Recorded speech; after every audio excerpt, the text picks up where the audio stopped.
and knew at the time. We have no evidence of a pre-planned or premeditated attack. And Jay Carney today says it's self-evident that it was terrorism. So Americans deserve some answers.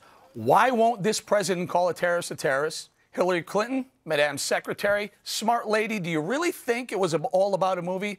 Jay Carney, come on, you know better than what you've been saying. And Ambassador Rice, please stop insulting our intelligence. This is a cover-up at the highest levels of the United States government. Don't they realize this just emboldens al-Qaeda? Andrea, the issue here is what's the perception in the Muslim world? What's the perception among radical Muslims? How does the Obama administration treat what's going on in the Middle East? Well, considering that Hillary Clinton's on the Hill lobbying for more aid to these same countries, Egypt and Libya, they're laughing. They're saying they're not even going to acknowledge that this was an act of terrorism. Now, the only reason that Jay Carney came out and said it was so self-evident, by the way, if it was, he should have been more self-evident himself, is because their national intelligence officer came to Capitol Hill and basically admitted that it was a terrorist act.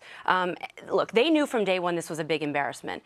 They've gotten terror wrong before, though, Eric. Remember the crotch bomber? They said, oh, isolated incident, remember lone wolf. They've made these gaffes before because they don't want to acknowledge real terrorism. Now, we're 8 weeks before an election. We have a national humiliation on our hands, and they definitely do not want to be held responsible for dropping the ball, which they did. They were warned. Greg, is that what this is? Is this the Obama administration not wanting to call terrorism with only 8 weeks, 47 days left before the election? Well, remember, they called Fort Hood workplace violence. Mm-hmm. So in that definition, the Libya terror attack was probably a pride march. I'm worried about Beyonce and Jay-Z, how they're taking the news, and will this affect the consumption of champagne? Do you think Jay Carney thinks that Benghazi is actually a person? Perhaps an actor that started a movie with Gina Rowlands? America deserves better than the cast from Happy Days. If the administration was a TV show, it would be called You've Got No Talent. Dana, are they that misinformed, or are they covering something up? I don't know, and that's.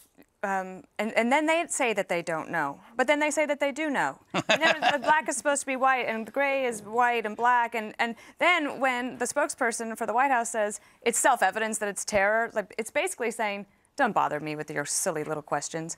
On September 12th, the day after the attacks, President Obama talked about terrorism in his remarks. 3 days later, then we hear it's all about the video, and remember the spokesperson at that time said, this video was not in response to anything about, it wasn't about the administration. It wasn't about America. And then today they say, oh, well, obviously it's a terrorist attack. Okay, well, I don't think that terrorist attacks to me cannot be both spontaneous and premeditated. It's one or the other. And then if it is a terrorist attack, then they have some obligation to say what they're going to do about it, if anything. And maybe explain, Bob, you call this, the day after the attacks, you said, look, it doesn't look like they were used, it was a protest that ended up killing these 4 diplomats. It looks like it was a pre-planned attack. That video we rolled, Reuters, showed the attackers, and there were no protests.